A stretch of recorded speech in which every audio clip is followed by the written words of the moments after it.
Ian, it's another home defeat, and probably similar to last week, you'll be sitting scratching your head wondering how we've not managed to take anything out of that. Yeah, it was. They did exactly what we asked in regards to stepping up, be counted, working hard, working as a group together, get ourselves in a position to win games of football. We take the lead, started very, very well, and we've lost the game essentially on a set play, which is annoying when you work on it so much. You try and eradicate what was a real Achilles heel for us last season, and we've got to be stronger. We've got to be stronger. That's simple as on a 1v1 situation. We've got to be stronger. We'll start off with the negatives, and we don't want to. We'll get them out of the way. The 2 goals you lost, probably both of them, you'll be frustrated at the manner conceded, and that's almost the story of the season so far. That the games that you've lost, it's probably been down to shooting ourselves a foot a little bit in terms of the goals conceded. Yeah, you look at them, and the first one we could have stopped a cross. Again, it's something that gets talked about here. Don't allow the ball to come into the box too easy. Don't care who you are, whether you're a wide man, a fullback, whether a midfielder that's been dragged out. You try and get tight and stop that cross from coming in. We weren't able to do it, and then the value of a striker getting across the front man, even if you don't get a touch of it, it puts the goalkeeper off, and it gives you a situation where you will find that balls will go into the far corner because the goalkeeper's his sight is upset by a striker getting across there. One more negative, the second goal comes from a set piece, but you'll probably wind it all the way back to our own set piece on the halfway line, and the goal comes from that. That must make it doubly frustrating. You've got to manage the game properly. We're in a really good position to whether we either put the ball in the box first time, or where the situation arose where we could have played a 2v1. For our winger, Marvin Johnson, to get 1v1 on their fullback. We don't see it, we don't play it. We put it in the box, and we allow them to break because we're not doing our jobs on the edge of the box, right, ringing the edge of the box. So if they do get the first touch, we fall on it, and for me that's stemmed. The second goal stemmed from that. They have exactly the same position. They put it into a danger area, and we have to defend better. The second goal, it's difficult. Connor Ripley, but are you have any frustrations that the nudge into Lang takes him into the goalkeeper? It's almost a clever one from the striker, and it deceives the referee and he doesn't spot it. Ash Taylor's pushed Louis Lang into the keeper, of course he has, and our keeper's ended up on the floor. A ref's not going to give that, and we've got to be stronger to make sure that Ash Taylor doesn't get into that position on the edge of the 6-yard box. Simple as. We've talked about European defenders. You look at them, they take their opponent out of the game by saying, you're not moving, you're not getting anywhere. And if the ball goes right across the face of our goal, because the striker's not been allowed to get in there, well defended.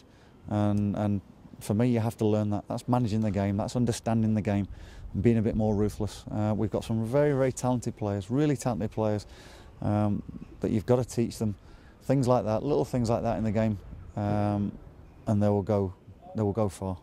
Let's move on to the positives, because there were many. Your team were a threat today. Your shape was good. Caused Aberdeen, who many are picking for second place in the table, lots of problems.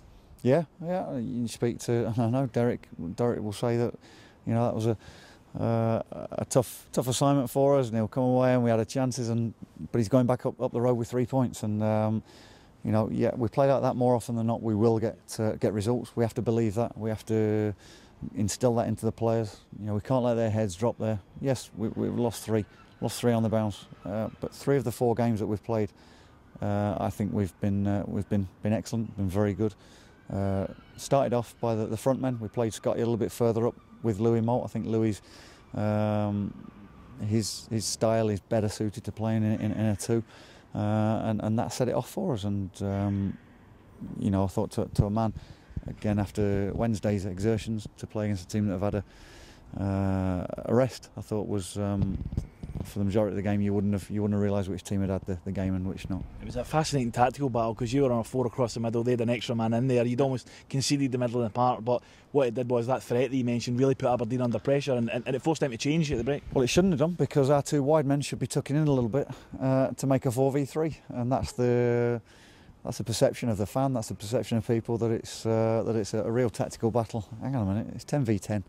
Finding out a way of winning the game with 10v10 And if it means your wide men come in a touch just to help you on the shape, the amount of times we broke from when they were tucked in, because we won the ball back, because we were difficult to break down, and then we're in a great position that the wide man can't be marked by the fullback, because the fullback doesn't want to be in there with him when they're in possession.